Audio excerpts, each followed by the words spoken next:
Guys, good morning and welcome to my channel. Today we're going to show you another finished project here at Field Residences. This one is a repossessed unit, no? And then our client purchased it from the bank. So ipapakita namin sa inyo ano ba yung mga ginawa natin dito. We changed the tiles and we do a very nice makeover for this one.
Nandito si Mami para pakita sa inyo kung ano ba yung mga ginawa natin dito sa unit, dito sa Field Residences. This one is a 24 square meter. So by the way, thank you so much po muna to Miss Mary Ann from Italy. So yan ma'am, maraming salamat sa inyong tiwala sa pagpapaayos sa amin itong iyong unit dito sa Field Residences. So Mami, unahin natin yung kitchen. Hello, good morning! Ayan. Hello Ma'am Mary Ann. So, this one, ang ating kitchen, ayan.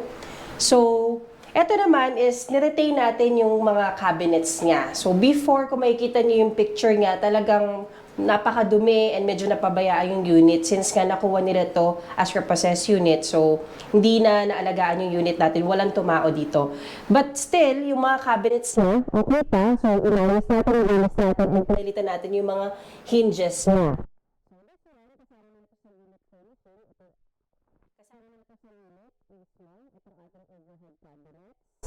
Itong ating countertop, ito ating granite, kasama na to. Pinalitan ko ito namang kanyang stove. Electric stove, no? Yes. So palit po ito. Yes. This one, itong ating base cabinet, kasama na rin to sa turnover niya. So meron na to. Buti maayos pa tong Yes, buti nga na cabinets, no? okay pa. Then ito naman, pinalitan natin tong kanyang mga accessories dito sa kitchen. Then nag-add tayo ng backsplash. Okay. And then another extension din dito. Yes, so this For the one naman, microwave. ito na yung ating dinagdag. So ating extension cabinet for the microwave. Then the refrigerator, ito yung kanyang space para sa ref. Kaya ito nilagay natin this 2-door, 7.2 cubic na refrigerator. Okay. And then, sunod natin tong toilet and bath. Dito sa toilet and bath natin, yan, very particular ang ating client sa toilet and bath niya. So, pinalitan natin halos lahat dito sa kanyang bathroom. So, this one is a new sink with cabinet. Yan, may cabinet na yung kanyang sink. Then, this one, naglagay tayo ng mirror cabinet. Yan, may storage yan sa loob. Wow, so, laki, medyo, malapad siya, no? Yan. Then, this one naman is space talaga for the washing machine. So, naglagay tayo ng washing machine. Then, Daddy, ito, pinalitan ko yung toilet bowl. Okay, Yan, so bago na palit ito. ito, guys. Yes, then nag-add tayo ng bidet. Tapos, dito sa taas, yan, meron pa tayo another storage. Yes, so before, talagang medyo yellowish pa yung mga lights. So, nagpalit din tayo ng mga white lights para talagang medyo maliwanag and ma-appreciate natin. So, clean natin lahat to. Then, ito, pinalitan ko to. Yan, pasok tayo dito. Palit yung shower. Palit yung shower na to. And then, naglagay tayo ng water heater plus itong lalaganan niya ng mga soap and conditioner. Yan. Ayan. This one is old na to. Niretain na Niretain natin na. to. Okay. Kasi maayos pa naman yung kanyang slider. So, niretain natin. Yan. Ayun, buti na retain pa natin yung glass enclosure natin. Yes. Ayun. Usually kasi guys, pagka ganyan mga reposes, talagang nagamit na nila yung unit and damage na rin yung unit. So, papaayos niyo po talaga. But then, advantage doon is, mas mura niyo siya makukuha. Yes. So, Daddy, baba ka na onte. Ayan. Kung makikita niyo yung old video and pictures, talagang angat na yung mga tiles niya. So, nag-decide kami na talagang palitan niya. Yan. So, medyo modern na, ang ganda. Wood na tiles na itong nilagay natin. Nice, ang ganda oh. So guys, dati ito, umangat na to lahat. Kasi nga po, wala nang tao sa unit and napabayaan na rin. Pero yan, pinalitan natin yung tiles. Ang ganda ngayon. Yung design niya is wood, pero tiles itong ating ginamit dito. So, medyo mas mahaba ito kumpara doon sa nakalagay before. This is, yung dati is 60 by 60. So, this is 120 by 20. Yan yung ating size. Pero ang na ganda tiles. guys, ang ganda. And then, ito, yung partition natin dito, pakita ulit natin sa kanila. Yeah, so meron tayong 5 pieces na tubular partition. Ayan. So, naglagay tayo ng division. And this is a 24 square meter unit. Kaya ito, yung space natin is very limited pagdating sa dining and living. So, this one, yung papakita natin, Daddy, is dining and living all at the same time. Kasi, ito, tingnan mo. Ayun, ang ganda nito guys, oh. Ayan. So, Kung gusto mong gamitin as table, so pwede ka dito, dining table mo na, and a counter sa TV. then, ito yung upuan guys. Yes. Then may space ka pa sa ilalim, pwede ka pa makapagtago dyan ng mga gamit. Yeah, so yun nga na pag-usapan namin ng mga partners natin, nila Jed. So sabi namin pwede pa siya maglagay ng luggage dyan, kasi hindi naman yan tatamaan dito. So pwede pa siya maglagay ng gamit para hindi magkalat sakto dito dito. sa ating ano. Ang Yan. sakto yung luggage dito. So, sakto-sakto yan, Daddy, oh. So, Tapos- yung upuan na pinili ko is pwedeng itaas, pwedeng ibaba, para Ayan. at least... Okay. Ayan. Try natin guys. Ayan. Ayan. So, pakita naman kita. Ayun, Ayan, no? oh. So, pagka Yan, di ba? So, kakain kayo, ito lang yung itong table and then kapag after nyo kumain, ayan, so may space ka pa. yes. Wow! Nice! Ganda nito, mami. Pwede natin itong gawin sa mga iba pang mga units na magpapagawa. Yes. Ganda, ganda. Actually, Daddy, dati, nagawa ko na itong design na to. Hindi natin siya na video. Oh, Kasi, okay. same lang din dito sa field. Kasi nga, same yung, yung kanyang size. So, nagawa natin. Kaso, hindi natin na video kasi ginamit na nila agad. Ginamit agad. Yes. So, Daddy, dito naman, meron tayo dito mga storage. Ayan. Push. Yes, mga push button storage dyan. Ayan, nice. Okay, so dito sa may table nyo guys, pwede pa kayong makapaglagay ng mga gamit. Yes, so another counter. Plus sa taas, kung makikita mo, meron pa tayong malalaking storage dyan. Lithium lights. So we use fluted panels dito sa ating likod ng TV. And yung nailagay naman nating television is a smart TV, 43 inches na TV. Ayun. So guys, ayan, itong upuan nyo, pwede nyo ilagay dito sa ilalim. Okay. So ang ganda, ayan, may space ka pa dito. So imagine yung dining mo nakatago, yung table mo nakatago, yung upuan mo na pwede mong itago. So ang ganda nung naging naging outcome po, kasi even though this one is a 24 square meter, na-maximize talaga natin. Yes, mga space saver talaga. Then dito naman, yung the usual na nilalagay natin, Mami. Yes, so dito ang ating 3 to 4 seater customized sofa bed. So hindi ko na siya hindi ko na siya ilalatag ulit, pero dahil nga malaki ang space natin, Yan. may space ka pa talaga kahit na gawin mo tong bed. Itong ating sofa bed. And ito ulit yung ating favorite na storage area sa Yan, ilalim. yung mga drawers kayo rito guys sa ilalim. Ayun. Okay. So marami kang mailalagay dito. This one is for personal use, own use to nung client natin from Italy, si Ma'am Mary Ann. So sila yung gagamit. So, syempre, pag gagamit ka ng unit, kailangan talagang komportable kapag uuwi. Yes. No? So, yun guys, yung pinupush natin din sa mga kliyente kapag kayong gagamit, maganda, yung komportable po kayo. Pag uwi nyo, yung gusto nyo uwian. Ayan, hindi yung pag uwi mo parang, di ba? Na-stress ka pa. Na-stress ka. Pero ito, pag uwi mo, parang ka nasa hotel.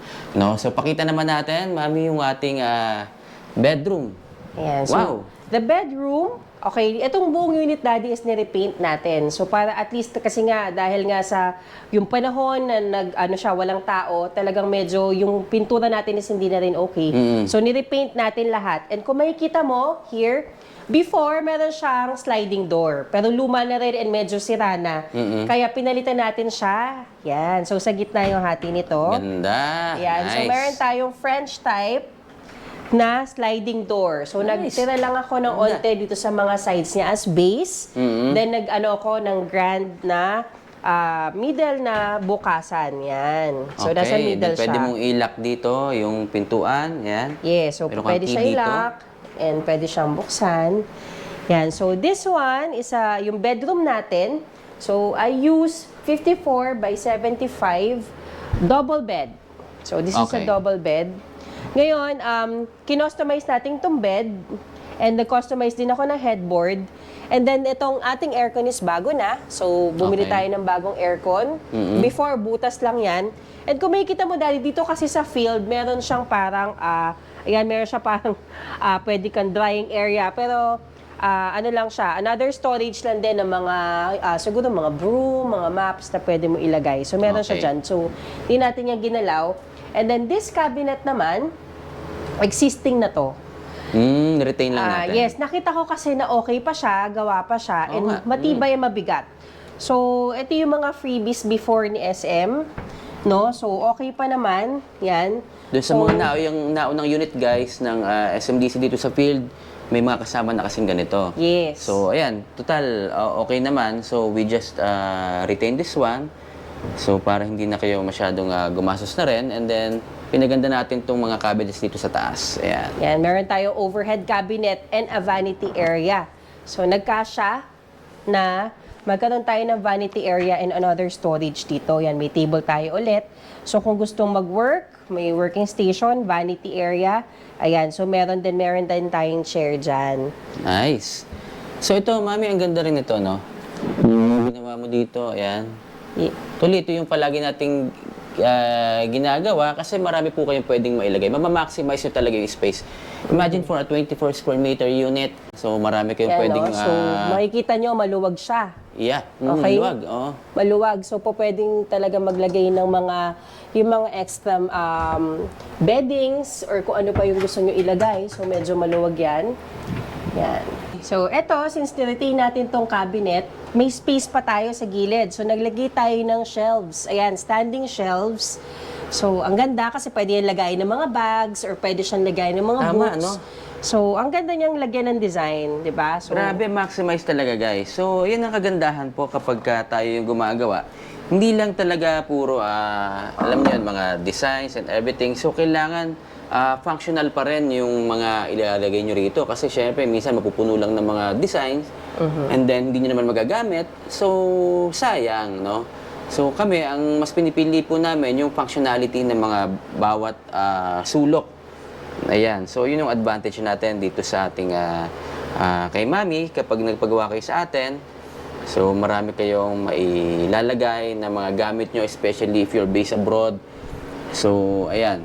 Mapapakinabangan nyo po yung mga designs nyo rito. ayan. So, Daddy, pakita mo, we have curtain and under niyan is meron pa tayong blinds. So, before kasi roll-up blinds yung nakalagay dito, pinalitan ko yan ng Korean blinds. So, Okay, nag-decide yan. si Pakita ma'am. natin. Late lang kasi nga na-decide na mag-curtain. So, in-add natin. So, pwede nyo siyang hawiin, guys, ito, and then you can use the blinds, no, if you want. So, maganda naman yung naging outcome. Ayan. So, yan yung choice ni Ma'am Mary Ann from Italy. No? So, Mami, naipakita na ba natin lahat? Habol natin tong ilaw. Yan. With So, yan, meron fan. tayong mga ceiling fans. So, ang ganda ng design na napili niya. So, we have light plus the ceiling fan. Guys, naipakita na namin lahat sa inyo yung kabuuan nitong ating bagong unit.